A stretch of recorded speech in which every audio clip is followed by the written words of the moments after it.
ਵਾਹਿਗੁਰੂ ਸਾਹਿਬ JIO. ਸੂਹੀ ਲਲਿਤ ਬੇੜਾ ਬੰਧ ਨ ਸਕਿਓ, ਬੰਧਨ ਕੀ ਵੇਲਾ ਪਰ ਸਰਵਰ ਜਬ ਉਛਲੈ, ਤਬ ਤਰਨ ਦੁਹੇਲਾ। बेड़ा बंध न सकेओ, बंधन की वेला पर सरवर जब उछलै, तब तरन दुहेला। हथ ना लाए कसुंबड़ै, जल जासी ढोला रहाओ। एक आपी ने पतली शह केरे बोला, दुधा थनी न आवही, फिर होए न मेला। कहे फरीद सहेली हो, शह अलाए सी, हंस चलसी डुमना, एह तन ढेरी थीसी। कहे फरीद सहेली हो, शह आलाएसी, हंस चलसी डुमना, एह तन ढेरी थीसी। वाहिगुरु जी का खालसा, वाहिगुरु जी की फतेह। जुगो जुग अटल तन तन गुरु ग्रंथ साहिब जी, गुरु पातशाह जी दी अपरपार अजमत बख्शिश। शाम समय सत्संगत दे ये पल असी प्राप्त किए ने। गुरबाणी कीर्तन अजे हुणे आप सरवण कर रहे सी। हुण अगलेरे समय विच गुरशब्द व्याख्या है। सूही राग अपने समापन ते है। उदासी मुकामी जो समापन का शब्द है भगत फरीद जी का लास्ट शब्द उदा पाठ अजे हुणे असीं सरवण कीता है। जिवें बाणी की व्याख्या करते हैं, विवेचना करते हैं, नो डाउट ये भावपूर्ण संदेश है, सब चीज़ां ने, पर आप देखते हो लड़ीवार विचारां करदियां होया राग प्रारंभ होंदा है, राग समापन हो जाता है। एक्चुअली बस ये भी संदेश ही है कि जिहदी प्रारंभता हुई उहदा खात्मा भी है। इसनूं अपने जीवन तो ही लै लईए। इहदी प्रारंभता है, इन्हें एक दिन अपने इम्तदाद ते भी पहुँचना है। सो ये संदेश है लगातारता नाल साडे वास्ते हर पड़ाव के अंदर। खैर बचन आया है बीते खास करके जो भगत बाणी अखीरले हिस्से सूही राग च आई है। इस सारे दे अंदर चर्चा जीवन के गुजर जाण दी है, थोड़ चिरे होण दी है। इस जीवन के चलदियां चलदियां कुछ एफर्ट कर सकण दी है, अपने आप नूं इंसानी कदरां कीमतां नाल जोड़ सकण दी है, अध्यात्मी तल ते अपने विकास अपनी अपलिफ्टिंग के उत्ते काम करने वास्ते प्रेरणा दी है। आ बचन भी आया है। भगत फरीद जी जो बयान करते ने उसनूं रहाव दे मन तो देखते हैं। एक सतर का रहाव का पदा है, जिक्र आया हथ ना लाए कसुंबड़ै, जल जासी ढोला रहाव। हथ ना लाए कसुंबड़ा, कसुंबड़ा कसुंबा रंग है, कसुंबे का फुल होंदा है। आप गुरबाणी पंजाब के नेटिव एनवायरमेंट नूं या उस गिरदे रवान नूं बड़े सुचज्जे अते वाजिब ढंग दे नाल प्रजेंट करती है। जे असीं रंगां की बात करिए तो दो रंगां का जिक्र बाणी च वार वार आउंदा है। एक मजीठ का रंग, एक कसुंबे का रंग। मजीठ का रंग रब का रंग है, रब्बी गुणा का रंग है। कसुंबे का रंग ਮਾਇਆ ਦਾ ਰੰਗ ਹੈ। ਤੇ ਇਸ ਬਾਬਤ ਅਸੀਂ ਲਿਟਰੇਚਰ ਦੀ ਬਹੁਤ ਸਾਰੀ ਦੁਨੀਆ 'ਚ ਇਹ ਚੀਜ਼ਾਂ ਪੜ੍ਹ ਲੈਂਦੇ ਹਾਂ, ਜਿਸ 'ਚ ਜ਼ਿਕਰ ਮਿਲਦਾ ਹੈ ਕਿ ਜਿਹੜਾ ਕੁਸੁੰਬਾ ਹੈ ਜਾਂ ਕੁਸੁੰਬੇ ਦਾ ਫੁੱਲ ਹੈ ਉਹ ਬਹੁਤ ਥੋੜ੍ਹੇ ਸਮੇਂ ਲਈ ਹੁੰਦਾ। ਉਸ ਨੂੰ ਜੇ ਚੰਗੀ ਤਰ੍ਹਾਂ ਇੱਕ ਵਾਰੀ ਹੱਥ ਲਗਾ ਕੇ ਛੂਹ ਦਿਓ ਤਾਂ ਉਹ ਮੁਰਝਾ ਵੀ ਜਾਂਦਾ ਹੈ। ਜੇ ਮਹਾਰਾਜ ਦੀ ਬਾਣੀ 'ਚ ਪੜ੍ਹੀਏ ਤਾਂ ਮਹਾਰਾਜ ਬਿਆਨ ਕਰਦੇ ਨੇ ਕਿ ਬੰਦੇ, ਜਿਸ ਤੂੰ ਦੁਨੀਆ 'ਚ ਵਿਚਰ ਰਿਹਾ ਨਾ, ਇਹ ਮਾਇਆਵੀ ਦੁਨੀਆ ਮਟੀਰੀਅਲਿਸਟਿਕ ਮੈਜਰਮੈਂਟਸ, ਸਾਡੇ ਆਪਣੇ ਦੂਜਿਆਂ ਨੂੰ ਮੈਜਰ ਕਰਨ ਦੇ ਤਰੀਕੇ, ਸਭ ਚੀਜ਼ਾਂ ਨੂੰ, ਈਵਨ ਅਧਿਆਤਮੀ ਤਲ ਦੇ ਉੱਤੇ ਧਾਰਮਿਕ ਬੰਦੇ, ਰੂਹਾਨੀ ਬੰਦੇ, ਇਹੋ ਜਿਹੇ ਬੰਦਿਆਂ ਦਾ ਮੈਜਰਮੈਂਟ ਵੀ ਲੋਕ ਕਈ ਵਾਰੀ ਇਹੀ ਲਾਉਂਦੇ ਨੇ, ਬੜੀ ਕਿਰਪਾ ਭਾਈ ਉਹਨਾਂ ਦੇ ਕੋਲ, ਤੇ ਉਹ ਤੇ ਪਤਾ ਤੁਹਾਨੂੰ ਉਹਨਾਂ ਕੋਲ ਤੇ ਕਾਰਾਂ ਹੀ 4-5 ਨੇ, ਡੇਰਾ ਬੜਾ ਵੱਡਾ, ਫਲਾਂ ਚੀਜ਼ ਬੜੀ ਵੱਡੀ ਹੈ। ਐਕਚੁਅਲੀ ਮੈਜਰਮੈਂਟ ਹੀ ਉਹ ਰਹਿ ਗਿਆ। ਬਾਣੀ ਇਹ ਕਹਿ ਰਹੀ ਹੈ ਕੁਸੁੰਬੇ ਦਾ ਰੰਗ ਹੈ। ਇੱਥੇ ਮਤਲਬ ਅਮੀਰੀ ਤੋਂ ਅਮੀਰੀ ਮੰਨਣ ਵਾਲੇ ਲੋਕ ਉਹ ਵੀ ਨਹੀਂ ਰਹੇ। ਇੱਥੇ ਸੰਸਾਰਿਕ ਪਦਾਰਥ ਦੀ ਜਿਹੜੇ ਲੋਕ ਕਲੇਮ ਕਰਦੇ ਕਿ ਮੈਂ ਹਮਰੀ ਭੂਮ ਕੌਣ ਘਾਲੈ ਪੈਰ, ਮੈਂ ਤੇ ਮੇਰੀ ਸਰਜ਼ਮੀਨ, ਮੈਂ ਤੇ ਮੇਰੀ ਮਲਕੀਅਤ, ਮੈਂ ਤੇ ਮੇਰੀਆਂ ਜਗੀਰਾਂ। ਬਾਬਾ ਜੀ ਕਹਿੰਦੇ ਕਿਹੜੀਆਂ ਗੱਲਾਂ ਕਰਦੇ ਹੋ? ਰਾਮ ਗਇਓ, ਰਾਵਣ ਗਇਓ, ਜਾਂ ਕੋ ਬਹੁ ਪਰਿਵਾਰ, ਵੱਡੇ ਵੱਡੇ ਆਰ ਪਰਿਵਾਰ ਤੇ ਸਲਤਨਤਾਂ ਦੀ ਮਲਕੀਅਤ ਰੱਖਣ ਵਾਲੇ, 12 ਯੋਜਨ ਛਤਰ ਚਲਤ ਹੈ। ਮਤਲਬ ਜਿਨ੍ਹਾਂ ਦੇ 12-12 ਯੋਜਨ ਤੱਕ ਕਹਿੰਦੇ ਰਾਜ ਸੀਗੇ, ਛਤਰ ਝੁੱਲਦੇ ਸੀਗੇ, ਤੇ ਦੇਹੀ ਗਿਰਜਨ ਖਾਈ ਖੀਰ, ਹਾਲਤ ਇਹ ਬਣੀ ਕੋਈ ਸਾਂਭਣ ਵਾਲਾ ਨਹੀਂ ਗਾ। ਗਿਰਜਾਂ ਨੇ ਖਾਧਾ ਆ ਕੇ, ਭਾਵ ਟੱਬਰਾਂ ਦੇ ਟੱਬਰ ਮੁੱਕ ਗਏ, ਪਰਿਵਾਰਾਂ ਦੇ ਪਰਿਵਾਰ ਮੁੱਕ ਗਏ, ਸਲਤਨਤ ਖਤਮ ਹੋ ਗਈ। ਕਿਹੜੀਆਂ ਬਾਤਾਂ ਕਰਦੇ ਹੋ? ਸੋ ਇਹ ਸਾਰੇ ਰੰਗ ਨੂੰ ਮਹਾਰਾਜ ਬਿਆਨ ਕਰਦੇ ਕੁਸੁੰਬੇ ਦਾ ਰੰਗ ਹੈ। ਇਹਨੂੰ ਬਾਣੀ ਜੇ ਅਸੀਂ ਪੜ੍ਹਦੇ ਹਾਂ ਇਸ ਰੂਪ ਦੇ ਵਿੱਚ, ਤੇ ਮਹਾਰਾਜ ਬਿਆਨ ਕਰਦੇ ਕਿ ਬਾਰੂ ਭੀਂਤ ਬਨਾਈ ਰਚਪਚ, ਰਹਿਤ ਨਹੀਂ ਦਿਨ ਚਾਰ, ਤੈਸੇ ਹੀ ਇਹ ਸੁਖ ਮਾਇਆ ਕੇ ਉਰਜੋ ਕਹਾਂ ਗਵਾਰ। ਬਾਰੂ ਭੀਂਤ ਬਨਾਈ ਰਚਪਚ, ਅਸੀਂ ਭੀਂਤ ਕਹਿੰਦੇ ਵਾਲ ਨੂੰ, ਇਹਨੂੰ ਦੀਵਾਰ ਜਿਹੜੀ ਹੁੰਦੀ ਹੈ। ਅਸੀਂ ਇਹਨਾਂ ਮੁਲਕਾਂ ਦੇ ਵਿੱਚ ਕੰਕਰੀਟ ਦੀਆਂ ਜਾਂ ਸਟੋਨ, ਬ੍ਰਿਕ, ਬਹੁਤ ਸਾਰੀਆਂ ਡਿਫਰੈਂਟ ਮਟੀਰੀਅਲ ਦੀਆਂ ਵਾਲਸ ਬਣੀਆਂ ਦੇਖਦੇ ਆ। ਆਪ ਜੀ ਇੱਥੇ ਲੇਕਸ ਹੈਗੀਆਂ ਨੇ, ਕਾਫੀ ਸਾਰਾ ਵਾਟਰ ਬਾਡੀਜ਼ ਹੈਗੀਆਂ ਨੇ। ਅਕਸਰ ਅਸੀਂ ਸਮਰ ਟਾਈਮ 'ਤੇ ਥੋੜ੍ਹਾ ਬਹੁਤਾ ਉੱਥੇ ਵੀ ਜਾਂਦੇ ਹਾਂ, ਜਿਹੜੇ ਖਾਸ ਕਰਕੇ ਵਾਟਰ ਸ਼ੋਰਸ ਨੇ। ਅਤੇ ਉੱਥੇ ਸਾਨੂੰ ਪਤਾ ਲੱਗਦਾ ਹੈ, ਬੱਚੇ ਸਾਇੰਸ ਪਲੇ ਕਰਦੇ ਨੇ, ਵੱਡੇ ਵੀ ਕਈ ਵਾਰੀ ਸਾਇੰਸ ਦੇ ਵਿੱਚ ਪਲੇ ਕਰਦੇ ਨੇ। ਤੁਸੀਂ ਦੇਖਿਆ ਹੋਣਾ ਕਿ ਉੱਥੇ ਜਿਹੜੀ ਸੈਂਡ ਹੁੰਦੀ ਹੈ, ਰੇਤ ਹੁੰਦੀ ਹੈ, ਉਸ ਨੂੰ ਇਕੱਠੀ ਕਰਕੇ ਸੈਂਡ ਕਾਸਲ ਬਣਾ ਦਿੰਦੇ ਬੱਚੇ, ਕਿਲ੍ਹਾ ਬਣਾ ਦਿੰਦੇ, ਵਾਲ ਬਣਾ ਦਿੰਦੇ ਕੋਈ ਛੋਟੀ 1.5 ਫੁੱਟ ਦੀ। ਜਾਂ ਅਸੀਂ ਪੰਜਾਬ ਦੀ ਫਿਜ਼ਾਂ ਵਿੱਚੋਂ ਆਏ ਹਾਂ, ਉੱਥੇ ਅਸੀਂ ਰੇਤੇ ਨਾਲ ਖੇਡਦੇ ਰਹੇ, ਦਰਿਆਵਾਂ ਦੇ ਵਿੱਚ, ਦਰਿਆਵਾਂ ਦੀ ਧਰਤੀ ਦੇ ਵਿੱਚ। ਅਤੇ ਆਪ ਨੂੰ ਪਤਾ ਕਿ ਗਿੱਲਾ ਰੇਤਾ ਹੁੰਦਾ ਹੈ, ਉਹਦੇ 'ਚ ਨਮੀ ਹੁੰਦੀ, ਮੋਇਸਚਰ ਹੁੰਦਾ ਹੈ, ਅਤੇ ਉਸ ਸੈਂਡ ਨਾਲ ਕੁਛ ਨਾ ਕੁਛ ਬਣਾ ਲਈਦਾ। ਪਰ ਉਹ ਜਿਹੜਾ ਬਣਾਇਆ ਹੋਇਆ ਆ ਕਿੰਨੀ ਕੁ ਦੇਰ ਠਹਿਰਦਾ? ਜਾਂ ਤਾਂ ਉਹ ਥੋੜ੍ਹਾ ਬਹੁਤਾ ਬਣਾਉਣ ਲੱਗੇ ਤਿੜਕ ਜਾਂਦਾ, ਜੇ ਨਾ ਤਿੜਕੇ ਤੁਸੀਂ ਬਹੁਤ ਵਾਜਬ ਢੰਗ ਨਾਲ ਬਣਾ ਵੀ ਲਵੋ, ਅਤੇ ਜਿਵੇਂ ਹੀ ਗਰਮੀ ਵੱਧਦੀ ਹੈ, ਹਵਾ ਜਿਹੜੀ ਹੈ ਉਸ ਨਮੀ ਨੂੰ ਉਹਦੇ 'ਚੋਂ ਘਟਾਉਂਦੀ ਹੈ, ਅਤੇ ਵਾਪਰਦਾ ਕੀ ਹੈ, ਉਹ ਜਿਹੜੀ ਬਣਾਈ ਹੋਈ ਵਾਲ ਆ, ਬਣਾਇਆ ਹੋਇਆ ਕਾਸਲ ਆ, ਉਹ ਆਪਣੇ ਆਪ ਭੁਰਨਾ ਸ਼ੁਰੂ ਹੋ ਜਾਂਦਾ, ਡਿੱਗਣਾ ਸ਼ੁਰੂ ਹੋ ਜਾਂਦਾ ਹੈ। ਮਹਾਰਾਜ ਬਿਆਨ ਕਰਦੇ ਕਿ ਇਹ ਬਾਰੂ ਭੀਂਤ ਬਨਾਈ ਰਚਪਚ, ਰਹਿਤ ਨਹੀਂ ਦਿਨ ਚਾਰ, ਇਹ 4 ਦਿਨਾਂ ਦੀ ਵੀ ਖੇਡ ਨਹੀਂ ਹੈ। ਤੈਸੇ ਹੀ ਇਹ ਸੁਖ ਮਾਇਆ ਕੇ, ਬੰਦੇ ਜਿਹੜੀ ਸੁਖਮਈ ਦੁਨੀਆ ਤੂੰ ਸੋਚ ਰਿਹਾ, ਨਗਰੀ ਵਸਾ ਰਿਹਾ, ਮੈਂ ਨਗਰੀ ਬਣਾ ਰਿਹਾ, ਸੁੱਖਾਂ ਦੀ ਕੰਫਰਟ ਕ੍ਰੀਏਟ ਕਰ ਰਿਹਾ ਆਪਣੇ ਵਾਸਤੇ, ਇਹਦੇ ਪਿੱਛੇ ਬਹੁਤਾ ਆਪਣੇ ਆਪ ਨੂੰ ਗਵਾਈ ਨਾ, ਇਹਦੇ ਪਿੱਛੇ ਆਪਣੀ ਸਾਰੀ ਐਨਰਜੀ ਨਾ ਲਗਾ ਦੇ, ਕਿਉਂਕਿ ਇਹ ਤੇਰੇ ਅੱਬਲ ਤੇ ਹੁੰਦਿਆਂ ਹੀ ਇਹ ਨਗਰੀ ਢਹਿ ਜਾਣੀ ਹੈ। ਤੇ ਜੇ ਤੂੰ ਸਪੋਜ਼ ਕਰੋ ਕਿਸੇ ਤਰੀਕੇ ਨਾਲ ਬਣਾ ਫਵਾ ਕੇ ਛੱਡ ਵੀ ਜਾਏ, ਤੇ ਤੇਰੇ ਤੋਂ ਬਾਅਦ ਇਹ ਨਗਰੀ ਐਵੇਂ ਰਹੇਗੀ, ਇਹ ਜ਼ਰੂਰੀ ਨਹੀਂ ਗਾ। ਇੱਥੇ ਦੇਖਿਆ ਆ, ਪੀੜ੍ਹੀਆਂ ਦੀਆਂ ਪੀੜ੍ਹੀਆਂ ਬਣਾਉਂਦੀਆਂ ਨੇ, ਅਗਲੀ ਪੀੜ੍ਹੀ ਆਉਂਦੀ ਹੈ, ਸਭ ਇੱਕੋ ਪਲ 'ਚ ਨੇਸ ਤੋਂ ਨਾਬੂਦ ਕਰ, ਸਭ ਹੋ ਜਾਂਦਾ। ਇਸ ਕਰਕੇ ਗੁਰਮਤਿ ਆਸ਼ੇ 'ਚ ਮਾਇਆ ਨੂੰ ਗੁਜਰਾਨ ਕਿਹਾ ਗਿਆ ਆ। ਗੁਜਰਾਨ ਦਾ ਮਤਲਬ ਇਹ ਹੁੰਦਾ ਹੈ, ਜੀਵਨ ਦੇ ਗੁਜ਼ਰ ਵਾਸਤੇ ਚੰਗੀ ਤਰ੍ਹਾਂ ਕਮਾਓ, ਖਾਓ, ਹੰਡਾਓ, ਇਸ ਰੂਪ ਵਿੱਚ ਰਹੋ।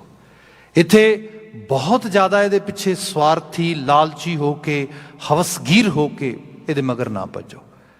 ਮਹਾਰਾਜ ਬਿਆਨ ਕਰਦੇ, ਮਾਇਆ ਰੰਗ ਕੁਸੁੰਭ ਖਿਨ ਮੈਂ ਲਹਿ ਜਾਵਣਾ, ਇੱਥੇ ਬਚਨਾ ਹੈ ਜਿਹੜਾ ਅੱਜ ਅਸੀਂ ਸ਼ਬਦ ਵਿਚਾਰ ਰਹੇ ਹਾਂ, ਹੱਥ ਨਾ ਲਾਏ ਕੁਸੁੰਭੜੈ ਜਲਜਾਸੀ ਢੋਲਾ। ਢੋਲ ਲਫ਼ਜ਼ ਬੜਾ ਪਿਆਰਾ ਪੰਜਾਬੀ ਦਾ, ਜਿਵੇਂ ਕਈ ਵਾਰ ਲੋਕੀ ਢੋਲੇ ਗਾਉਂਦੇ ਨੇ, ਜਾਂ ਅਸੀਂ ਆਮ ਕਹਿੰਦੇ ਹਾਂ ਵੀ ਫਲਾਣਾ ਬੰਦਾ ਤੇ ਢੋਲੇ ਦੀਆਂ ਲਾਉਂਦਾ ਭਾਈ ਢੋਲਾ। ਢੋਲ ਮਾਹੀ ਇਹ ਵਰਡ ਵੀ ਯੂਜ਼ ਕੀਤਾ ਜਾਂਦਾ ਫੋਕ ਦੇ ਵਿੱਚ, ਜਿਹਦਾ ਖਾਸ ਕਰਕੇ ਪਰਿਵਾਰ ਦੇ ਵਿੱਚ ਜਿਹੜਾ ਪਤੀ ਹੈ ਉਹ ਬਹੁਤ ਆਖੇ ਲੱਗਣ ਵਾਲਾ ਹੋਏ, ਪਿਆਰਾ ਹੋਏ, ਸਨੇਹੀ ਹੋਏ, ਕੇਅਰੀ ਹੋਏ, ਮਤਲਬ ਬਹੁਤ ਕੇਅਰਿੰਗ ਹੋਏ, ਕੇਅਰ ਕਰਨ ਵਾਲਾ ਹੋਏ, ਉਸ ਨੂੰ ਕਿਹਾ ਜਾਂਦਾ ਢੋਲਾ, ਵੀ ਇਹ ਮੇਰਾ ਢੋਲ ਆ। ਇਸ ਰੂਪ ਦੇ ਅੰਦਰ ਬਾਤ ਕੀਤੀ ਜਾਂਦੀ ਹੈ। ਜਦੋਂ ਰੱਬ ਜੀ ਅਕਾਲ ਪੁਰਖ ਵਾਹਿਗੁਰੂ ਦੀ ਹਸਤੀ ਨੂੰ ਬਿਆਨ ਕੀਤਾ ਗਿਆ, ਉਹਦੇ ਵਾਸਤੇ ਕਈ ਐਡਜੈਕਟਿਵ ਯੂਜ਼ ਕੀਤੇ ਗਏ ਨੇ, ਉਹਨਾਂ 'ਚ ਵੀ ਇੱਕ ਐਡਜੈਕਟਿਵ ਹੈ। ਤੇ ਇੱਥੇ ਉਹ ਢੋਲ ਸਮਝਾ ਰਿਹਾ, ਕਿਉਂਕਿ ਸਿਆਣਾ ਢੋਲ ਜਿਹੜਾ ਸਿਆਣਾ ਮਾਹੀ ਹੈ, ਉਹ ਆਪਣੀ ਜਿਹਦੇ ਨਾਲ ਉਹ ਸਨੇਹ ਕਰਦਾ ਆ, ਖਾਸ ਕਰਕੇ ਆਪਣੀ ਪਿਰ ਨੂੰ, ਉਹਨੂੰ ਸਮਝਾਉਂਦਾ ਕਿ ਦੇਖੀ ਬਚ ਕੇ, ਜਿਹੜੀਆਂ ਤੇਰੀਆਂ ਚੋਇਸਿਸ, ਕਿਉਂਕਿ ਉਹ ਕੰਟਰੋਲ ਨਹੀਂ ਨਾ ਕਰਦਾ। ਇਹ ਵੀ ਇੱਕ ਕਮਾਲ ਦੀ ਚੀਜ਼ ਹੈ।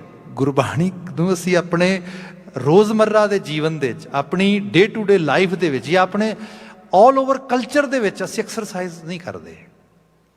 ਪੜ੍ਹਨੀ ਬਾਣੀ ਹੈ, ਸੋਚ ਉਸੇ ਕਿਸਮ ਦੀ, ਜਿਵੇਂ ਸਪੋਜ਼ ਕਰੋ ਜਿਵੇਂ ਅਸੀਂ ਮੈਸਕੂਲਨ ਜੈਂਡਰ ਦੀ ਡੋਮੀਨੇਸ਼ਨ ਦੀ ਐਕਸਰਸਾਈਜ਼ ਵੇਖਦੇ ਹਾਂ ਸੋਸਾਇਟੀ ਦੇ ਵਿੱਚ, ਉਹਦੀ ਬਹੁਤ ਜ਼ਿਆਦਾ ਮਤਲਬ, ਤੇ ਇਹ ਸਭ ਵਿੱਚ ਹੀ ਪਿਆ ਆ। ਇਹ ਭਾਵੇਂ ਫੈਮਿਨਨ ਜੈਂਡਰ ਹੈ, ਉਹ ਵੀ ਉਸੇ ਨੂੰ ਸੋਚਦਾ ਹੈ।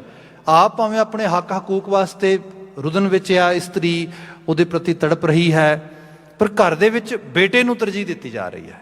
ਮਤਲਬ ਇਹ ਜਿਹੜਾ ਰੂਪ ਹੈ, ਇਹ ਸੋਸਾਇਟੀ 'ਚ ਇੱਕ ਇਸ ਤਰ੍ਹਾਂ ਹੈ ਕਿ ਇੱਕ ਬਾਈ ਫਾਲਟ ਹੀ ਚੀਜ਼ ਆ ਰਹੀ ਹੈ ਇਸ ਰੂਪ ਦੇ ਅੰਦਰ। ਹਾਲਾਂਕਿ ਗੁਰਮਤ ਸਾਨੂੰ ਸਿਖਾਉਂਦੀ ਹੈ, ਜੇ ਬੰਦੇ ਦੇ ਕੋਲ ਉਹ ਰੂਪ, ਉਹ ਰੋਲ ਵੀ ਮਿਲ ਗਿਆ ਉਹਨੂੰ, ਢੋਲ ਦਾ ਰੋਲ, ਪਤੀ ਦਾ ਰੋਲ, ਤਾਂ ਇਹੋ ਜਿਹਾ ਹੋਣਾ ਚਾਹੀਦਾ। ਕੰਟਰੋਲਿੰਗ ਨਹੀਂ ਹੋਣਾ ਚਾਹੀਦਾ, ਕੇਅਰਿੰਗ ਹੋਣਾ ਚਾਹੀਦਾ। ਉਹਦਾ ਮਾਇਨਾ ਉਹਦੇ ਵਿੱਚ ਕਿਸੇ ਨੂੰ ਆਪਣੇ ਮੁਤਾਬਕ ਚਲਾਣਾ ਨਹੀਂ। ਹਾਂ, ਜਿਹਨੂੰ ਲੱਗਦਾ ਹੈ ਕੁਝ ਵੀ ਭਾਈ ਇਸ ਨੂੰ ਕੋਈ ਸਲਾਹ ਦੇਣੀ ਚਾਹੀਦੀ, ਇਹਦੀ ਕੋਈ ਮਦਦ ਕਰਨੀ ਚਾਹੀਦੀ ਹੈ, ਤੇ ਉਹ ਇਸ ਤਰੀਕੇ ਦੀ ਹੋਏ ਜਿਵੇਂ ਆ ਭਗਤ ਫਰੀਦ ਜੀ ਨੇ ਇੱਥੇ ਬਿਆਨ ਕੀਤਾ ਹੈ। ਤੇ ਸੂਫੀਆਂ ਦੀ ਬਾਣੀ, ਸੂਫੀਆਂ ਦੇ ਰੰਗ 'ਚ ਬਹੁਤ ਪਿਆਰਾ ਮਿਲਦਾ ਸਾਨੂੰ। ਇੱਥੇ ਜ਼ਿਕਰ ਆਇਆ, ਹੱਥ ਨਾ ਲਾਏ ਕਸੁੰਭੜੈ ਜਲ ਜਾਸੀ ਢੋਲਾ। ਉਹ ਢੋਲ ਦੇ ਬੋਲ ਨੇ, ਉਹਦੇ ਬਚਨ ਨੇ। ਉਹ ਕਹਿ ਰਿਹਾ, ਵੇਖੀ ਕਿਤੇ ਕਸੁੰਬੇ ਦੇ ਮਗਰ ਨਾ ਪੈ ਜਾਈ, ਇਹਦੇ ਨਾਲ ਹੱਥ ਨਾ ਲਾਈ ਕਸੁੰਭੜੈ ਜਲ ਜਾਸੀ ਢੋਲਾ, ਜਿਹਨੂੰ ਕਹਿੰਦੇ ਹੈਂਡ ਬਰਨਿੰਗ, ਹੱਥ ਬਰਨਿੰਗ ਹੋ ਜਾਣੀ। ਖਾਸ ਤੌਰ 'ਤੇ ਜਦੋਂ ਅਸੀਂ ਫਾਈਨੈਂਸ਼ੀਅਲ ਲਾਸ ਦੇਖਦੇ ਹਾਂ ਨਾ ਸਮਾਜਾਂ ਦੇ ਵਿੱਚ, ਤੇ ਅੰਗਰੇਜ਼ੀ 'ਤੇ ਸੇਇੰਗ ਯੂਜ਼ ਕੀਤੀ ਜਾਂਦੀ ਹੈ ਵੀ I have burn my hands. ਲੋਕੀ ਕਹਿੰਦੇ I have burn my fingers. Literally ਇਹਦਾ ਮਾਇਨਾ ਨਹੀਂ ਹੁੰਦਾ ਵੀ ਮੈਂ ਵਾਕਿਆ 'ਚ ਹੱਥ ਸਾੜ ਲਿਆ ਆਪਣਾ। ਇਹਦਾ ਮਾਇਨਾ ਇਹ ਹੁੰਦਾ ਕਿ ਮੈਂ ਬਾਲਾ ਤੱਤਾ ਵਗਿਆ, ਤੱਤੀ ਚੀਜ਼ ਨੂੰ ਹੱਥ ਲਾ ਲਿਆ, ਮੈਂ ਡਿਸੀਜਨ ਬੜਾ ਹੈਕਟਿਕਲੀ ਬਣਾ ਲਿਆ, ਬੜਾ ਇੰਪਲਸਿਵ ਵੇ ਨਾਲ ਬਣਾ ਲਿਆ, ਤੇ ਉਹਦੇ ਕਰਕੇ ਮੈਨੂੰ ਆਹ ਚੀਜ਼ ਭੋਗਣੀ ਪੈ ਗਈ, ਆਹ ਚੀਜ਼ ਦਾ ਨੁਕਸਾਨ ਹੋ ਗਿਆ। ਮਾਇਆਵੀ ਦੁਨੀਆ ਦੇ ਵਿੱਚ ਚਮਕ ਬਹੁਤ ਹੈ। ਇਹ ਚਮਕ ਜਿਹੜੀ ਇਹ ਗਲਾਈਡਰਨੈਸ ਆ, ਇਹ ਬੰਦੇ ਨੂੰ ਡਾਵਾਂ ਡੋਲ ਕਰ ਦਿੰਦੀ ਹੈ, ਬੰਦਾ ਪੈਰ ਛੱਡ ਜਾਂਦਾ ਆਪਣੇ। ਇਸ ਨੂੰ ਜੇ ਮੈਂ ਐਪਿਕਸ ਵਿੱਚੋਂ ਬਿਆਨ ਕਰਾਂ, ਕਿਉਂਕਿ ਸ਼ਬਦ ਬਹੁਤ ਉਮਦਾ ਹੈ, ਬੜਾ ਡੀਪ ਵੀ ਹੈ, ਬੜਾ ਮਹਿੰਗਾ ਵੀ ਹੈ। ਆਪ ਜੀ ਨੇ ਭਾਰਤੀ ਮਿਥਿਹਾਸ ਦੇ ਵਿੱਚ ਇੱਕ ਐਪਿਕ ਕਈ ਵਾਰੀ ਸੁਣਿਆ, ਪੜ੍ਹਿਆ, ਜਿਹੜੀ ਵਾਲਮੀਕ ਜੀ ਨੇ ਇੱਕ ਗਾਥਾ ਲਿਖੀ ਸੀਗੀ ਰਮਾਇਣ ਦੇ ਰੂਪ ਦੇ ਵਿੱਚ।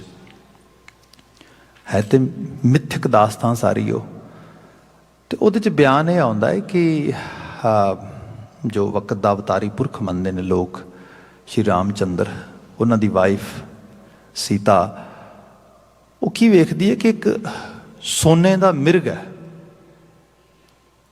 ਹੁਣ ਸੋਨੇ ਦਾ ਮਿਰਗ ਵੇਖਦੀ ਉਹ, ਤੇ ਉਹਨੂੰ ਕਹਿੰਦੀ ਹੈ ਆਪਣੇ ਹਸਬੈਂਡ ਨੂੰ, ਆਪਣੇ ਪਤੀ ਨੂੰ, ਕਿ ਮੈਨੂੰ ਇਹ ਮਿਰਗ ਚਾਹੀਦਾ। ਉਹ ਕਹਿੰਦਾ ਨਹੀਂ ਤੈਨੂੰ ਭੁਲੇਖਾ ਪਿਆ, ਸੋਨੇ ਦਾ ਮਿਰਗ ਨਹੀਂ ਹੁੰਦਾ, ਐਕਚੁਅਲੀ ਇਹ ਤੇਰਾ ਭੁਲੇਖਾ ਹੀ ਹੈ। ਉਹ ਕਹਿੰਦੀ ਨਹੀਂ ਤੂੰ ਨਾ ਪਕੜਨ ਤੋਂ, ਉਹਨੂੰ ਲਿਆਉਣ ਤੋਂ, ਉਹਨੂੰ ਸ਼ਿਕਾਰ ਕਰਕੇ ਲਿਆਉਣ ਤੋਂ ਬਹਾਨਾ ਲਾ ਰਿਹਾ, ਮੈਨੂੰ ਤਾਂ ਸੋਨੇ ਦਾ ਮਿਰਗ ਚਾਹੀਦਾ, ਮੈਂ ਦੇਖਿਆ। ਫਿਰ ਉਹ ਫੋਰਸਫੁਲੀ ਉਹਨੂੰ ਭੇਜਦੀ ਹੈ ਵੀ ਤੂੰ ਜਾ ਲੈ ਕੇ ਆ। ਉਸ ਤੋਂ ਬਾਅਦ ਫਿਰ ਸਾਰੇ ਦਾ ਸਾਰਾ ਉਹ ਸਟੋਰੀ 'ਚ ਟਵਿਸਟ ਆਉਂਦਾ ਹੈ। ਉਹ ਜਦੋਂ ਨਿਕਲ ਜਾਂਦਾ ਹੈ, ਫਿਰ ਉਹ ਆਵਾਜ਼ ਆਉਂਦੀ ਹੈ ਵੀ ਉਹ ਕਿਤੇ ਉਹ ਜਿਹੜਾ ਹੈਗਾ ਖਤਰੇ ਵਿੱਚ ਆ। ਉਹ ਫਿਰ ਉਹਦਾ ਜਿਹੜਾ ਸੀਤਾ ਦਾ ਦੇਵਰ ਲੱਗਦਾ ਰਿਸ਼ਤੇ 'ਚ, ਉਹ ਵੀ ਚਲਾ ਜਾਂਦਾ ਹੈ। फिर वो रावण आ जाता है, फिर उन्हें चक के लै जाता। स्टोरी सारी ये आले दुआले घूमती है। यही कसुंबे का रंग है, ये चमक है, ये ग्लाइडरनैस है, ये है जी असल में है नहीं, पर वह इल्यूजन, वह भुलेखा बड़ा वड्डा है। बंदे नूं ये लगी जा रहा है कि बस थोड़ी जी एफर्ट होर पाउणी मैं and I'm gonna achieve my comfort level financially. थोड़ी जी एफर्ट होर पानी है, उस तो बाद I'm gonna get my social status on that level. थोड़ा जिहा होर बस जोर लाउणा, उस तो बाद मैं बस इस लैवल ते पहुंच जाना है। वो करद्या करद्या करद्या करद्या इतनी दूर निकल जाता है कई बारी, जिहदे महाराज की बाणी च भगत फरीद शुरुआती बोलना च कहणगे कि फिर बेड़ा नहीं बजा जाए। फिर बंदे कोलों आपने शायद एक पंजाबी की कहानी कभी पढ़ी हो, लिटरेचर पढ़िया हो, तूड़ी की पंड। एक्चुअली वो कहानी भी संसार के खला की है। ये जिहड़ा खला आ सारा वो शख्स आ, तो शायद पानी आ जाता है, जे मैं भुलेखा नहीं खाता, हुण तो वरे हो गए पढ़िया, वैसे स्कूली सिलेबस पढ़ी सी कदे। तो वो पानी दे विचों तूड़ी की पंड सिर ते बन के तो जा रहा हुंदा आ।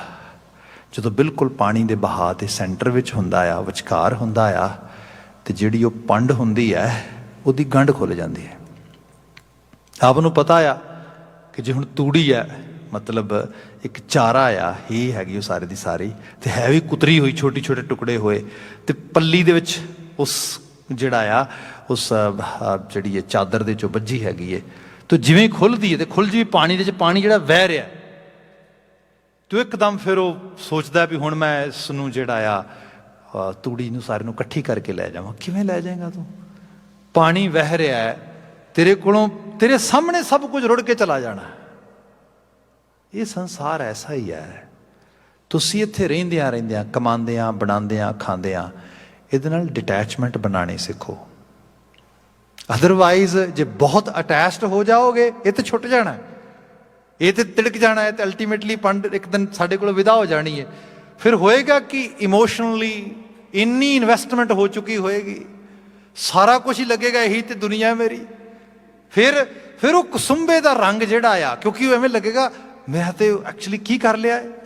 तो आप देखोगे संसार दे विच ये दुनिया तुहानूं रोज़मर्रा इहो जिहे लोग मिलणगे जिहड़े कहणगे ओहो मैं तो अपना कैरीयर बच्चों वास्ते छड्ड दिता ते अज मेरे आखे नहीं लगते। तो बच्चों को पुछो, वो कहते हैं क्या सी तेन कैरीयर छड्डण वास्ते? We never told you, we never actually ask this kind of favour at all, you did by yourself, you have to pay this price. इहदी गल हो रही। जे किते होर लैवल ते देखे किते कोई भैन भरावां दे उत्ते इतराज कर रहा, मैं तो ये वास्ते आ जिहड़ा एक्सट्रा माइल जा चला गया सीगा, वो कहना तेनों किन्ने कहा सीगा? मैं तो क्या ही नहीं सीगा। तू मैनू ज़्यादा मैं तेनों ज़्यादा मिठा लगांगा इस रूप दे अपने स्नेह नूं वधाउण वास्ते तू कीता, मेरे तो कोई इहदे च है ही नहीं गा। सो ये सारा कसुंबे दा रंग है। गुरमत इहदे च कहिंदी है कि तेनों ढोल माही अकाल पुरख वाहिगुरू दरसा रहा है, विखा रहा है, दस रहा है, तू सुनना नहीं चाहता, तू देखना नहीं चाहता, तू इस चीज़ नूं मतलब वेख के भी अखां बंद कर लेना भी नहीं नहीं नहीं नहीं ये ना दूजियां नाल होया है, मेरे नाल नहीं होया। आप एहसास करोगे कि अराउंड 42 to 46% डाइवोर्स रेट है इत्थे यंगस्टर्स दे विच कैनेडियन सोयल दे उत्ते। अमेरिका च तो थोड़ा जिहा हाई है। साडी सोशियोलॉजी की स्टडी ये कहिंदी है कि जिस रफ्तार ते वध रहा अराउंड लैस दैन 10 ईयर्स दे विच ये हो सकता है 60 क्रॉस कर जाए। तो यदा मायना ये जानो कि जे साडे घर दे विच 2 बच्चे ने तो दोनों दे विचों एक बच्चे का पक्का डाइवोर्स होएगा life they which. Can you believe it? तुम सोच के देखो। होर पिछे आ जाना थोड़ा ये थोड़ी बात मैं होर चीज़ों की भी करांगा। अज तुसी खुंबा वांगू उगदियां भंग दियां दुकानां वेखदे हो इत्थे। इहदे बाबत मैं खुद अपने हत्थां नाल यूनीवर्सिटी के पेपर लिखे ने जिस ये लिखवाया जा रहा सी साडे कोलों साडे जिहड़े फार्माकोलॉजी साइट्स तो ते खास करके न्यूरो साइंसिस विच एक्सपर्ट्स आ रहे सी कि they were totally claiming that time कि जिहड़े कैनबिस ने जिहड़ा मैरुआना आ it's a non addictive product. I have wrote with my own hands ये चीज़ां लिखियां ਸਾਡੇ ਕੋਲ COVID-19 ਕਰਕੇ ਪੂਰਾ ਪ੍ਰੋਪਰ ਡਾਟਾ ਅਜੇ ਪਹੁੰਚਣਾ ਆ, ਪਰ ਜਿੰਨਾ ਕੁ ਆਇਆ ਆ ਉਹਦੇ ਤੋਂ ਪਤਾ ਲੱਗਾ ਹੈ ਪ੍ਰਾਈਵੇਟ ਰਿਹੈਬ ਦੇ ਵਿੱਚ ਜਿਹੜੇ ਲੋਕਾਂ ਨੇ ਪਿਛਲੇ ਸਮੇਂ ਦੇ ਵਿੱਚ ਸਰਵਿਸਿਜ਼ ਮੰਗੀਆਂ ਨੇ, ਬਹੁਤ ਵੱਡੇ ਲੈਵਲ ਤੇ ਐਪਲੀਕੇਸ਼ਨਸ ਆਈਆਂ ਨੇ, ਅਪਲਾਈ ਕੀਤਾ, ਜਿਹੜੇ ਲੋਕ ਪ੍ਰਾਈਵੇਟ ਰਿਹੈਬ ਵਿੱਚ ਪਹੁੰਚੇ ਨੇ, ਉਹਨਾਂ ਦੇ ਵਿੱਚ near about 70% people who want services from private rehabs, they were asking the service for cannabis addiction. So ਇੱਥੋਂ ਪਤਾ ਲੱਗਦਾ ਕਿ ਅਜੇ ਤਾਂ ਕੁਛ ਵੀ ਨਹੀਂ, ਇਹ ਤੇ ਬੜਾ ਸ਼ਾਰਟ ਟਰਮ ਆ, ਇਹ ਤਾਂ ਲੌਂਗਟੀਟਿਊਡ ਸਟੱਡੀਜ਼ ਆਉਣੀਆਂ ਹਾਲੇ, ਹੁਣੇ ਮਸਲਾ ਤੁਹਾਡੇ ਸਾਹਮਣੇ ਇਸ ਰੂਪ ਵਿੱਚ ਖੁੱਲਿਆ ਪਿਆ। ਤੇ ਸਾਨੂੰ ਇਹ ਲੱਗਦਾ ਇਹ ਨਹੀਂ ਆਪਣੇ ਘਰ ਨਹੀਂ ਹੋਣਾ, ਇਹ ਦੂਜੇ ਦੇ ਘਰ ਹੋਣਾ, ਇਹ ਫਲਾਣੇ ਘਰ ਹੋਣਾ, ਇਹ ਫਲਾਣੇ ਘਰ ਹੋਣਾ। ਭਾਈ ਐਸਾ ਕੁਛ ਨਹੀਂ ਹੈਗਾ। ਇਹ ਰਿਐਲਿਟੀ ਦੇ ਅੰਦਰ ਇਹ ਹੈ ਕਿ ਇਹ ਸਮਾਜ ਹੈ, ਸੰਸਾਰ ਇਹਦੇ 'ਚ ਜੀ ਰਹੇ ਹਾਂ, ਅਸਾਂ ਸਾਰਿਆਂ ਨੇ ਇਸ ਨੂੰ ਫੇਸ ਕਰਨਾ ਹੈ ਲੇਟਰ ਔਰ ਸੂਨਰ। ਹੁਣ ਇਹਦੇ 'ਚ ਇਹ ਹੈ ਕਿ ਜੇ ਮਾਇਆ ਰੰਗ ਕੁਸੁੰਭ, ਜੇ ਕੁਸੁੰਬੇ ਦੇ ਰੰਗ ਦੇ ਮਗਰ ਬਹੁਤ ਭਜਾਂਗੇ ਹੱਥ ਸਾੜ ਲਵਾਂਗੇ। ਇੱਥੇ ਜੀਵਨ ਦੀ ਸਹੀ ਰੂਪ ਦੇ ਵਿੱਚ ਲੋੜ ਨੂੰ, ਜੀਵਨ ਦੀ ਜ਼ਰੂਰਤ ਨੂੰ, ਆਲੇ ਦੁਆਲੇ ਦੇ ਵਿੱਚ ਸਾਡੇ ਰੋਲ ਨੂੰ, ਉਹਨੂੰ ਪਹਿਚਾਨੀਏ। ਇਹ ਸੰਸਾਰ, ਗੁਰੂ ਗ੍ਰੰਥ ਸਾਹਿਬ ਦੀ ਬਾਣੀ ਕਹਿੰਦੀ ਮਰ ਕੇ ਸਵਰਗ ਨਹੀਂ ਮਿਲਦਾ, ਸਵਰਗ ਇੱਥੇ ਅਰਨ ਕਰਨਾ ਪੈਂਦਾ ਹੈ। ਬਾਣੀ ਕਹਿੰਦੀ ਇੱਥੋਂ ਹੀ ਤੁਹਾਡੀ ਬਹਿਸ਼ਤ, ਤੁਹਾਡਾ ਪੈਰਾਡਾਈਜ਼ ਤੁਸੀਂ ਅਰਨ ਕਰਨਾ, ਜਨਰੇਟ ਕਰਨਾ ਆ। ਤੋ ਕਿਵੇਂ ਕਰਾਂਗੇ? ਜਿਸ ਐਨਰਜੀ ਨੂੰ ਸਹੀ ਤਰੀਕੇ ਨਾਲ ਚੈਨਲਾਈਜ਼ ਕਰਾਂਗੇ, ਸਹੀ ਤਰੀਕੇ ਨਾਲ ਇਹਨੂੰ ਇਨਵੈਸਟ ਕਰਾਂਗੇ, ਸਹੀ ਤਰੀਕੇ ਨਾਲ ਸਮਾਜ ਵਿੱਚ ਜਿਹੜਾ ਹੈਗਾ ਲੈ ਕੇ ਜਾਵਾਂਗੇ। ਇੱਥੇ ਗੁਰੂ ਮਹਾਰਾਜ ਨੇ ਬਿਆਨ ਕੀਤਾ, ਤੁਸੀਂ ਇਹ ਕੰਮ ਜੇ ਧਿਆਨ ਨਾ ਦਿੱਤਾ, ਸਿਰਫ ਜਾਂ ਤੇ ਮਾਇਆਵੀ ਖੇਡ ਦੇ ਮਗਰ ਭੱਜ ਵਗੇ ਕਿ ਬਸ ਆ ਇਕੱਠਾ ਕਰ ਲਿਆ, ਇਕੱਠਾ ਕਰ ਲਈਏ, ਤੇ ਸੌਰੀ ਟੂ ਸੇ ਇਤਨੀ ਗਲਾਈਡਰਨੈਸ ਹੈ ਇਹਦੇ ਵਿੱਚ ਕਿ ਬੰਦਾ ਇਹ ਤੋਂ ਪਿੱਛੇ ਹਟਣਾ ਬਹੁਤ ਹਾਰਡ ਆ। ਹੁਣ ਸ਼ੁਰੂਆਤੀ ਬਤ ਪਤਾ ਹੈ ਇਸ ਪਾਵਨ ਸ਼ਬਦ ਦਾ, ਬੇੜਾ ਬੰਧ ਨਾ ਸਕਿਓ ਬੰਧਨ ਕੀ ਵੇਲਾ, ਭਰ ਸਰਵਰ ਜਬ ਉਛਲੈ ਤਬ ਤਰਨ ਦੁਹੇਲਾ। ਤਰਨ ਹੁੰਦਾ ਤਰਨਾ, ਕਿਸੇ ਚੀਜ਼ ਦੇ ਵਿੱਚ ਸਵਿਮ ਕਰ ਸਕਣਾ, ਕਿਸੇ ਚੀਜ਼ ਵਿੱਚ ਆਪਣੇ ਆਪ ਨੂੰ ਜਿਹੜਾ ਹੈਗਾ ਤਰ ਕੇ ਬਾਹਰ ਆ ਸਕਣਾ ਉਸ ਰੂਪ ਦੇ ਵਿੱਚ। ਇਹ ਹੁੰਦਾ ਹੈ, ਸਪੋਜ਼ ਕਰੋ ਕੋਈ ਵਾਟਰ ਬਾਡੀ ਹੈ ਤੇ ਉਹ ਬੜੀ ਅਜੇ ਕਾਮ ਆ, ਉਹਦੇ 'ਚ ਬੋਟ ਸੇਲਿੰਗ ਕਰਨੀ ਬੜੀ ਈਜ਼ੀ ਹੈ, ਬੜੀ ਆਸਾਨ ਹੈ, ਉਹਦੇ 'ਚ ਤੁਹਾਨੂੰ ਪ੍ਰੋਪਰਲੀ ਪਾਥ ਵੀ ਦਿਸਦਾ, ਤੁਸੀਂ ਆਰਾਮ ਨਾਲ ਲੰਘ ਵੀ ਸਕਦੇ ਹੋ। ਭਈ ਉਦੋਂ ਉਹਦੇ 'ਚ ਜਿਹੜੀ ਆਪਣੀ ਬੇੜੀ ਪਾਓ, ਉਦੋਂ ਆਪਣੀ ਬੋਟ ਜਿਹੜੀ ਹੈ ਉਹਦੇ 'ਚ ਪਾ ਕੇ ਤੇ ਉਹ ਸਾਰਾ ਜਿਹੜਾ ਹੈਗਾ ਸਫ਼ਰ ਕਵਰ ਕਰ ਲਓ। ਬੰਦਾ ਉਦੋਂ ਵੇਟ ਕਰਦਾ ਰਹੇ, ਬਲਕਿ ਵੇਟ ਹੀ ਨਾ ਕਰੇ, ਬਲਕਿ ਕੇਅਰ ਹੀ ਨਾ ਕਰੇ। ਹਾਲਤ ਇਹ ਹੋਈ ਕਿ ਬੇੜਾ ਆਪਣਾ, ਅੱਜ ਕੱਲ੍ਹ ਤੇ ਥੋੜ੍ਹੇ ਅਜੇ ਵੀ ਤੁਸੀਂ ਕਿਤੇ ਦੇਖੋਗੇ ਤੇ ਜਦੋਂ ਸੀ ਸ਼ੋਰਸ ਦੇ ਉੱਤੇ, ਪੋਰਟ ਦੇ ਉੱਤੇ ਜਦੋਂ ਸ਼ਿਪਸ ਨੇ ਜਾਣਾ ਹੁੰਦਾ ਆ ਤੇ ਉਹ ਬੜੀ ਤਿਆਰੀ ਕਰਦੇ ਨੇ, ਪ੍ਰੋਪਰ ਜਿਹੜਾ ਹੈ ਕਿੰਨਾ ਸਾਰਾ ਉਹਨਾਂ ਕੋਲ ਫਿਊਲ ਦਾ ਸਟੋਰੇਜ ਹੁੰਦੀ ਹੈ, ਫੂਡ ਦੀ ਸਟੋਰੇਜ ਹੁੰਦੀ ਹੈ, ਵਾਟਰ ਸਟੋਰੇਜ, ਸਭ ਚੀਜ਼ਾਂ ਪ੍ਰੋਪਰ ਤਰੀਕੇ ਨਾਲ ਬਣਾ ਕੇ ਫਿਰ ਉਹ ਤੁਰਦੇ ਨੇ। ਬੇੜਾ ਐਵੇਂ ਬੰਨ੍ਹਦੇ ਨੇ ਬਿਕੋਜ਼ ਉਹਨੂੰ ਪਤਾ ਹੈ ਵੀ ਅਸੀਂ 15 ਦਿਨ ਜਿਹੜਾ ਹੈਗਾ ਪਾਣੀ ਦੇ ਵਿੱਚ ਰਹਿਣਾ, ਅਸੀਂ ਮਹੀਨਾ ਰਹਿਣਾ, ਹੋ ਸਕਦਾ ਸਾਨੂੰ ਜ਼ਿਆਦਾ ਸਮਾਂ ਵੀ ਰਹਿਣਾ ਪੈ ਸਕੇ। ਡਬਲ ਟ੍ਰਿਪਲ ਮਸ਼ੀਨਾਂ ਰੱਖੀਆਂ ਜਾਂਦੀਆਂ ਨੇ, ਐਕਸਟਰਾ ਜਿਹੜਾ ਹੈਗਾ ਮੋਟਰਾਂ ਰੱਖੀਆਂ ਜਾਂਦੀਆਂ ਨੇ, ਵਿੱਚ ਹੋਰ ਸਭ ਜਿੰਨੇ ਕਿਸਮ ਦੀ ਸਪਲਾਈ ਉਹਨਾਂ ਤੋਂ। ਇਹ ਬੇੜਾ ਬੰਨਣਾ ਤੇ ਉਹ ਬੇੜਾ ਟਾਈਮ ਨਾਲ ਬੰਨ੍ਹਦੇ ਤੇ ਟਾਈਮ ਨਾਲ ਬੰਨ੍ਹ ਕੇ ਟਾਈਮ ਨਾਲ ਤੁਰਦੇ, ਤਾਂ ਕਿ ਜਿਹੜਾ ਆ ਜਦੋਂ ਕਿਤੇ ਵੈਦਰ ਰਫ ਹੋਏ, ਸੀ ਰਫ ਹੋਏ, ਉਸ ਤੋਂ ਪਹਿਲਾਂ ਅਸੀਂ ਆਪਣਾ ਸਫ਼ਰ ਮੁਕੰਮਲ ਕ੍ਰੋਸ ਕਰ ਜਾਈਏ। ਜਿਹੜਾ ਬੰਦਾ ਜਦੋਂ ਇਹ ਸਾਰਾ ਸਮਾਂ ਹੋਏ ਉਹਦੀ ਕੇਅਰ ਹੀ ਨਾ ਕਰੇ ਕਿ ਨਹੀਂ ਕੋਈ ਨਾ, ਜਦੋਂ ਵਕਤ ਆਏਗਾ ਵੇਖ ਲਵਾਂਗੇ, ਜਦੋਂ ਸਮਾਂ ਗਲ ਪਵੇਗਾ ਉਦੋਂ ਵੇਖ ਲਵਾਂਗੇ। ਫਿਰ ਹੁੰਦਾ ਕੀ ਹੈ, ਮਹਾਰਾਜ ਬਿਆਨ ਕਰਦੇ, ਬੇੜਾ ਬੰਧ ਨਾ ਸਕਿਓ ਬੰਧਨ ਕੀ ਵੇਲਾ, ਜਦੋਂ ਸਮਾਂ ਸੀਗਾ ਉਦੋਂ ਬੱਝਾ ਨਹੀਂ, ਪਰ ਸਰਵਰ ਜਬ ਉਛਲੈ, ਜਦੋਂ ਸਰੋਵਰ ਪੂਰਾ ਭਰ ਜਾਂਦਾ, ਪੂਰਾ ਫਿਰ ਉਛਲਦਾ, ਫਿਰ ਉਹ ਪੂਰਾ ਰਫ ਆ, ਹੁਣ ਪੂਰਾ ਉਛਾਲ ਮਾਰ ਰਿਹਾ, ਹੁਣ ਤੂੰ ਤੇ ਬੇੜਾ ਵੀ ਨਹੀਂ ਬੰਨਿਆ ਤੇ ਹੁਣ ਜਾਣਾ ਵੀ ਪੈਣਾ ਹੈ। ਅਲਟੀਮੇਟਲੀ ਡੁੱਬਣ ਤੋਂ ਬਿਨਾਂ ਚਾਰਾ ਕੀ ਹੈ, ਸਫਰਿੰਗ ਤੋਂ ਬਿਨਾਂ ਹੋਰ ਚਾਰਾ ਵੀ ਕੀ ਹੈ।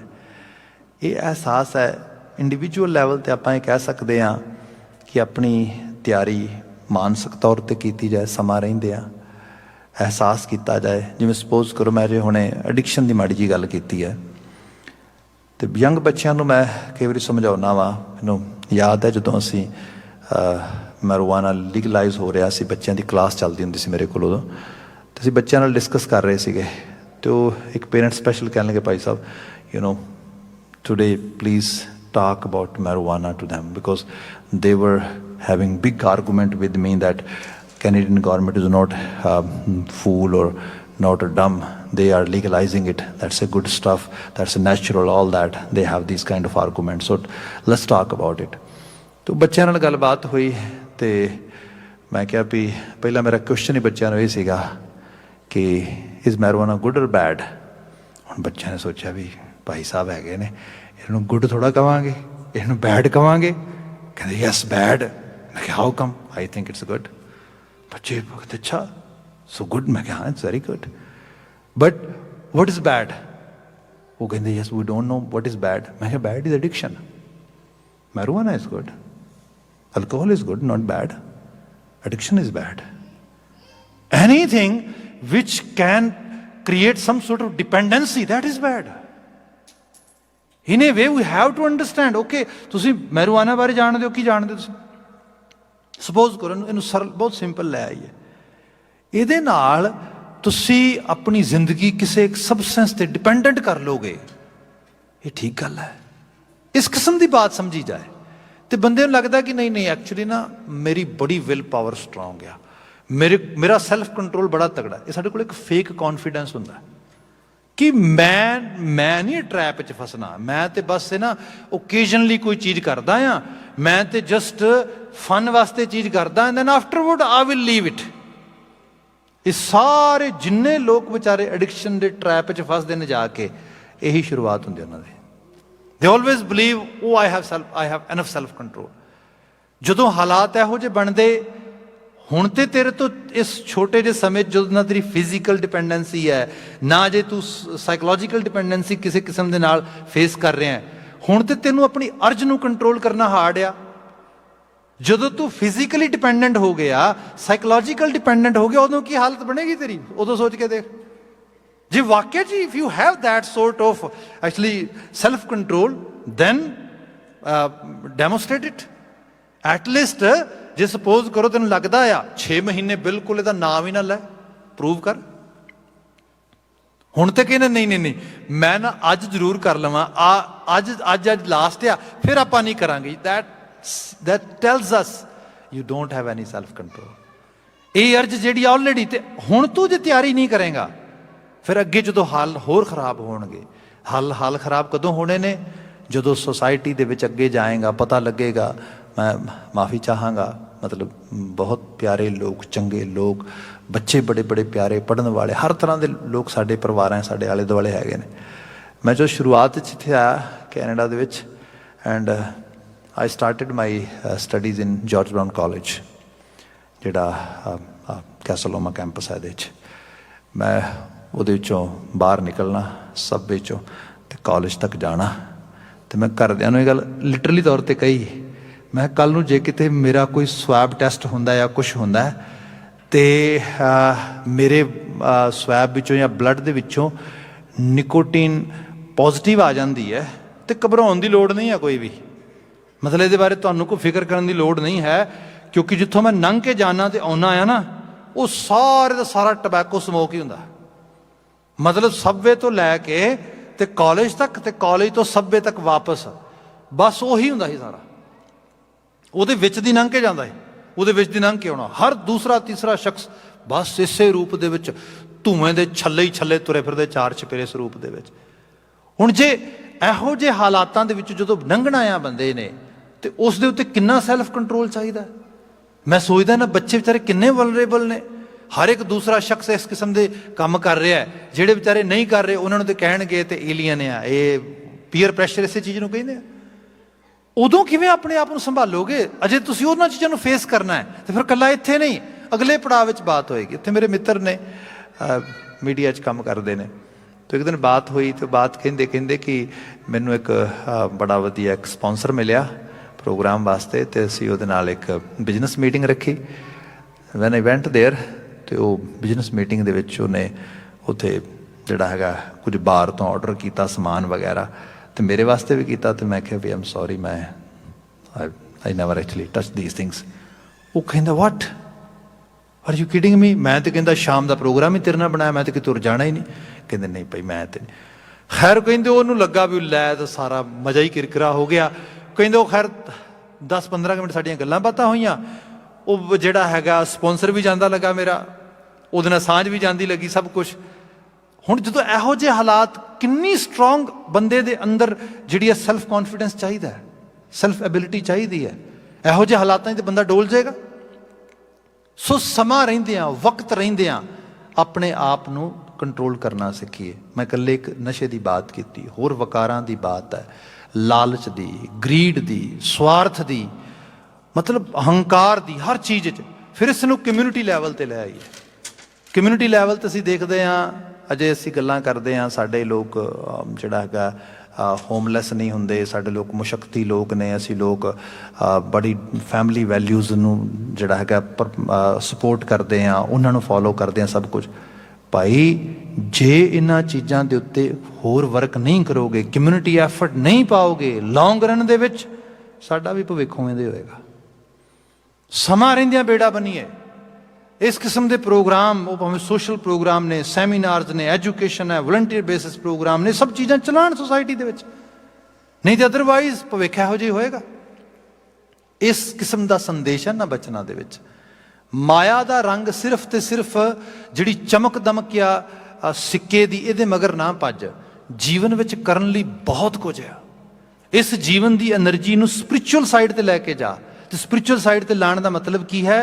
ਬਾਣੀ ਦਾ ਬਚਨ ਇਹ ਹੈ, ਸੇਵਾ ਤੇ ਸਿਮਰਨ ਦੋ ਚੀਜ਼ਾਂ ਨੇ, ਦੋਨੋਂ ਨਾਲ ਨਾਲ ਚੱਲਣਗੀਆਂ। ਸਿਮਰਨ ਹੈਗਾ ਆਪਣੀ ਆਤਮਕ ਦਰੁਸਤਗੀ ਨੂੰ ਰੱਖਣ ਵਾਸਤੇ, ਫਿਰ ਉਸ ਆਤਮਕ ਦਰੁਸਤਗੀ ਦੇ ਵਿੱਚੋਂ ਸਾਡੇ ਚੋਂ ਸੇਵਾ ਨਿਕਲੇਗੀ। ਤੇ ਸੇਵਾ ਦਾ ਮਾਇਨਾ ਅਸੀਂ ਬਚਨ ਪੜ੍ਹਦੇ ਹਾਂ, ਸੇਵਾ ਕਰਤ ਹੋਏ ਨਿਹਕਾਮੀ। ਨਿਸ਼ਕਾਮ ਭਾਵ ਦੇ ਨਾਲ ਹਰ ਚੀਜ਼ ਵਿੱਚੋਂ ਕੋਈ ਡਾਇਰੈਕਟਲੀ ਮੈਨੂੰ ਕੋਈ ਇਵਜ਼ਾਨਾ ਮਿਲੇਗਾ ਇਹ ਨਹੀਂ ਹੁੰਦਾ। ਕਈ ਵਾਰ ਬੰਦੇ ਨੂੰ ਕੋਈ ਰਿਕਗਨਾਈਜ਼ ਵੀ ਨਹੀਂ ਕਰਦਾ, ਉਮਰਾਂ ਲੰਘ ਜਾਂਦੀਆਂ ਬੰਦੇ ਦੀਆਂ, ਪਰ ਇਟਸ ਓਕੇ। ਐਟਲੀਸਟ ਸੋਸਾਇਟੀ ਉਹਦਾ ਕੁਝ ਬੈਨੀਫਿਟ ਲਏਗੀ, ਦੈਟਸ ਐਨਫ ਫॉर ਮੀ। ਇਸ ਕਿਸਮ ਦੀ ਬਾਤ, ਇਹ ਬੇੜਾ ਬੰਨਣਾ ਸਮੇਂ ਦੇ ਨਾਲ। ਜੇ ਭਗਤ ਫਰੀਦ ਜੀ ਕਹਿੰਦੇ ਇਹ ਤੇ ਕੰਮ ਨਾ ਕੀਤਾ, ਬੇੜਾ ਬੰਧ ਨਾ ਸਕਿਓ ਬੰਧਨ ਕੀ ਵੇਲਾ, ਜਦੋਂ ਹਾਲਾਤ ਬਣਨੇ ਭਰ ਸਰਵਰ ਜਬ ਉਛਲੈ ਤਬ ਤਰਨ ਦੁਹੇਲਾ, ਫਿਰ ਤਰਨਾ ਦੁਹੇਲਾ ਹੋ ਜਾਏਗਾ, ਫਿਰ ਤੁਸੀਂ ਤਰ ਕੇ ਬਾਹਰ ਨਹੀਂ ਜਾ ਸਕੋਗੇ। ਅਗਲਾ ਬਚਨ ਹੈ ਇਹਦੇ ਵਿੱਚ, ਇੱਕ ਆਪੀ ਨੇ ਪਤਲੀ ਸ਼ਹ ਕੇਰੇ ਬੋਲਾ। ਭਗਤ ਫਰੀਦ ਜੀ ਸੂਫੀ ਨੇ। ਸੂਫੀ ਮਜਾਜ਼ੀਅਤ ਨੂੰ, ਮਤਲਬ ਜਿਹੜੀਆਂ ਖਾਸ ਕਰਕੇ husband wife relationship, intimate partners ਦੀ ਜਿਹੜੀ ਗੱਲ ਹੁੰਦੀ ਹੈ, ਉਹਨਾਂ ਨੂੰ ਐਜ਼ ਏ ਮੈਟਾਫੋਰ ਦੇ ਤੌਰ 'ਤੇ ਬਹੁਤ ਯੂਜ਼ ਕਰਦੇ ਨੇ, ਅਤੇ ਉਸ ਨੂੰ ਫਿਰ ਸਪਿਰਿਚੁਅਲ ਸਾਈਡ 'ਤੇ ਲੈ ਕੇ ਆਉਂਦੇ ਨੇ। ਕਿਉਂਕਿ ਸੂਫੀਆਂ ਦੇ ਵਿੱਚ ਇਹ ਬਾਤ ਰਹੀ ਹੈ ਕਿ ਇਹ ਜਿਹੜੀ ਸਾਡੀ ਰੂਹ ਹੈ, ਇਹ ਅਕਾਲ ਪੁਰਖ ਵਾਹਿਗੁਰੂ ਸਾਡਾ ਮਹਿਬੂਬ ਹੈ, ਅਤੇ ਇਹ ਉਹਦੀ ਪਤਨੀ ਹੈ। ਇਸ ਰੂਪ ਦੇ ਵਿੱਚ ਨੂੰ ਬਿਆਨ ਕੀਤਾ ਜਾਂਦਾ। ਆਪਣੇ ਆਪ ਨੂੰ ਅਦਨਾ ਉਸ ਵਾਹਿਗੁਰੂ ਜੀ ਦੀ ਪਤੀ ਦੇ ਸਾਹਮਣੇ ਕਹਿਣਾ ਕਿ ਮੇਰੇ 'ਚ ਔਗਣ ਬਹੁਤ ਨੇ, ਮੈਂ ਉਹਦੇ ਦਰ 'ਤੇ ਪ੍ਰਵਾਨ ਨਹੀਂ ਪੈ ਸਕਦੀ, ਇਸ ਕਿਸਮ ਦੀ ਬਾਤ ਲੈ ਕੇ ਆਉਣੀ। ਇੱਥੇ ਬਚਨ ਆਇਆ ਹੈ, ਇੱਕ ਆਪੀ ਨੇ ਪਤਲੀ। ਪਤਲੀ ਇੱਕ ਤਾਂ ਅਸੀਂ ਫਿਜ਼ੀਕਲ ਸਾਈਡ 'ਤੇ ਕਿਸੇ ਦਾ ਬਹੁਤ ਜਿਹੜਾ ਆ ਬੜਾ ਸਕਿਨੀ ਹੋਣਾ ਲੈ ਲੈਂਦੇ ਹਾਂ, ਇਸ ਕਿਸਮ ਦੇ ਨਾਲ ਆ। ਪਰ ਜਦੋਂ ਲਿਟਰੇਚਰ 'ਚ ਚਲੇ ਜਾਂਦੇ ਆ ਅਤੇ ਪਤਲੀ ਹੋਣ ਦਾ ਮਤਲਬ ਇਹ ਵੀ ਹੁੰਦਾ ਆ ਜਿਹਦੇ ਕਿਰਦਾਰ ਦੇ ਵਿੱਚ ਵਜ਼ਨ ਨਾ ਹੋਏ, ਬੰਦਾ ਬਹੁਤ ਹਲਕਾ ਆ। ਆਪਨੇ ਕਦੀ ਪੰਜਾਬੀ 'ਚ ਕਈ ਵਰਡ ਸੁਣਿਆ ਹੋਵੇਗਾ, ਬੜਾ ਹਲਕਾ ਬੰਦਾ, ਬੜਾ ਹੌਲਾ ਬੰਦਾ। ਮੇਨ ਇਹਦੇ 'ਚ ਗੁਣ ਨਹੀਂ ਹੈਗੇ, ਇਹਦੇ 'ਚ ਉਸ ਕਿਸਮ ਦੀ ਐਬਿਲਿਟੀ ਨਹੀਂ ਹੈਗੀ, ਇਹਦੇ ਕਰੈਕਟਰ ਦੇ ਵਿੱਚ ਖਮਤਾ ਨਹੀਂ ਹੈਗੀ। ਭਗਤ ਜੀ ਕਹਿੰਦੇ ਇੱਕ ਆਪੀ ਨੇ ਪਤਲੀ। ਇੱਕ ਤੇ ਮੇਰੀ ਰੂਹ ਦੇ ਵਿੱਚ ਕੋਈ ਬਹੁਤ ਗੁਣਾਤਮਕ ਪੱਖ 'ਚ ਵਡਿਆਈ ਵਾਲੀ ਗੱਲ ਨਹੀਂ ਹੈ, ਮੈਂ ਕੋਈ ਬਹੁਤ ਗੁਣਾਤਮਕ ਪੱਖ ਤੋਂ ਬੜੀ ਸੋਲਿਡ ਜੀਵਾਤਮਾ ਨਹੀਂ ਹੈਗੀ। ਇੱਕ ਆਪੀ ਨੇ ਪਤਲੀ। ਦੂਸਰਾ ਸ਼ਹ ਕੇਰੇ ਬੋਲਾ। ਕੇਰੇ ਬੋਲਾ ਹੁੰਦੇ ਨੇ ਸਖਤ ਬੋਲ।